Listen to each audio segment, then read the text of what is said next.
అప్పుడు టీఆర్ఎస్ ప్రభుత్వం ఉన్నప్పుడు 1100 ఎకరాలు సీతారాంపూర్ల సీతారాముల స్వామి భూమి నోటిఫైడ్ ఎండోమెంట్స్ భూమి ప్రభుత్వం తీసుకొని బిజినెస్ మెన్కి అమ్మేసింది. ఇది ఇల్లీగల్.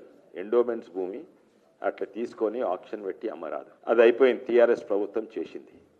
కానీ కాంగ్రెస్ ప్రభుత్వం వచ్చినాక ఆ భూమి వాపస్ తీసుకొని రిజిస్ట్రేషన్ క్యాన్సిల్ చేసుకొని కావలసిన లీజ్కో ఇంతో అంతో ఇవ్వచ్చు, చేస్తలేదు. ఇక్కడనేమో గుడి భూమి తీసుకొని ఇతరులకు అమ్మేసిండ్రు.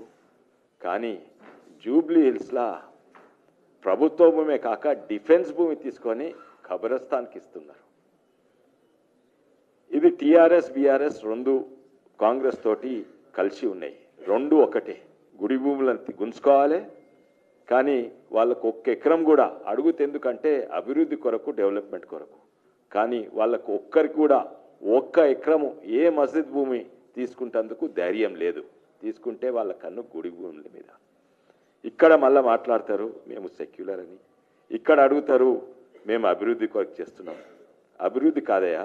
ఇప్పుడు రేపు ఖబరస్థాన్కి ఇస్తారు, ఎల్లుండి మదర్సాకి ఇస్తారు. ఇప్పుడు ఆ జూబ్లీహిల్స్ ప్రాంత ప్రజలకు ఏం భయం అంటే జూబ్లీహిల్స్ అసెంబ్లీ కూడా ఓల్డ్ సిటీ తీరా తయారవుతుంది, ఇక్కడ సాధారణ ప్రజలు ఉండలేరు. అందుకే మేము ఇంటింటికి పోయి ప్రచారం చేస్తుంటే దాన్ని మేము కార్పెట్ బాంబింగ్ అంటాము. మేము కార్పెట్ బాంబింగ్ అంటే కింద పోతాం. వాళ్ళు గాలిలో పటాకులు కానీ ర్యాలీలు చేస్తారు, కానీ మేము ఇంటింటికి పోతున్నాం.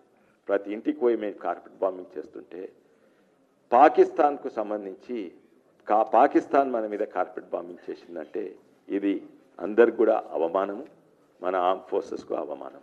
మొట్టమొదలు మీరు గుడి భూమి వాపస్ తీసుకోండి. ప్రభుత్వ భూములు ఇట్లా ఒక్కొక్క మతానికో కులానికో వేయకుండా మీరు క్యాంపెయినింగ్ చేయమని మా విజ్ఞప్తి.